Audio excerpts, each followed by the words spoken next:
Adrian Ranko news. This is the car that Oscar stole. And I got locked up.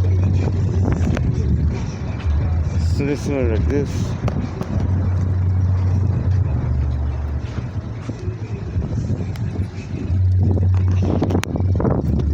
It was the same style and everything. So when I got locked up, first they gave the keys to my dad and Oscar Ranko Negro. I don't know why he had a title. And if you DMV does a background check, you notice that he was sold, or like I said, when I was looked up. But Oscar said that the squirrel ate the car. So what kind of BS is that? When have you seen a squirrel eat a car?